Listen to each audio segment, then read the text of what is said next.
Donc, Laurent Guérino, bonjour. Bonjour. Vous avez donc écrit un roman qui va sortir prochainement. Vous pouvez nous rappeler le titre? Le titre est simple, le Channel.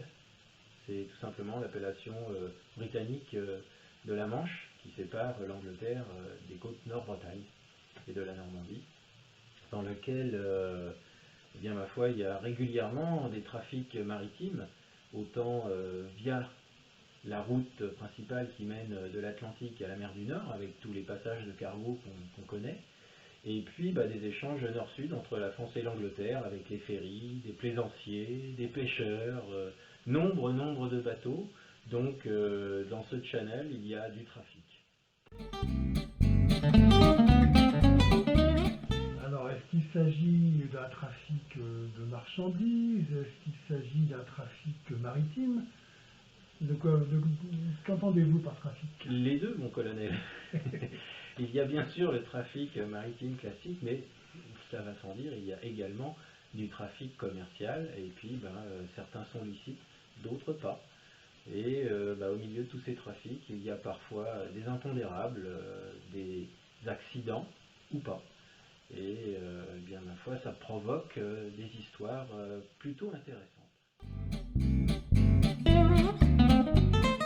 Alors, j'ai eu le plaisir de lire en avant-première votre ouvrage. Donc, pourquoi votre personnage central, Alain Vivlin, est-il un charpentier de marine? Est-ce que vous auriez des accointances avec le milieu maritime et de la charpente marine en particulier? Depuis toujours. Depuis tout petit, j'ai appris à naviguer tout simplement sur le bateau de papa-maman. Je suis né dans les années 60, les années 60 ont vu l'arrivée des premiers congés payés, et mes parents ont eu la chance d'avoir un petit bateau à voile, et très tôt j'ai appris à marcher sur le pont du bateau, donc j'ai le pied marin, il n'y a pas de problème. Et puis le charpentier de marine, pourquoi? Parce que je le suis moi-même devenu, tout simplement. Il y a de ça une vingtaine d'années, j'ai plaqué la profession initiale que j'avais, qui était dans l'informatique, et j'ai repris les rênes d'un chantier local en Bretagne, à Pléneuf-Valandré très exactement, et je suis devenu moi-même charpentier de marine. J'ai appris le métier avec mes ouvriers, avec les compagnons qui travaillaient pour moi. J'ai appris sur le tas, tout simplement, et j'ai appris à aimer cette profession, à aimer le bois, à aimer les bateaux, à aimer les gens de mer aussi, qui font vivre ces bateaux. Et puis c'est un environnement dont je me suis imprégné au fil des années.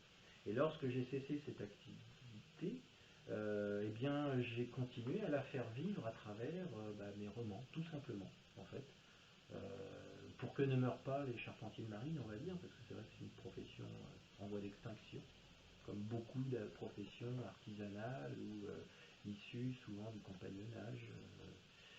Donc j'ai pris un charpentier de marine, parce que déjà les enquêtes se passaient en milieu maritime, mais aussi parce que j'ai voulu en faire quelqu'un d'atypique, un type un petit peu en retrait de la modernité, des téléphones portables, du Wi-Fi, de l'internet, quelqu'un qui soit justement avec un œil un peu détaché de tout de la vitesse de la vie, de l'accélération de la vie aujourd'hui, et donc justement qui va pouvoir apporter un œil détaché par rapport au policier qui lui a son téléphone dans la poche tout le temps, court partout.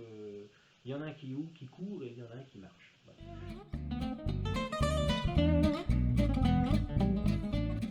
Une fois n'est pas coutume, nous voici en extérieur sur la plage du Valandré.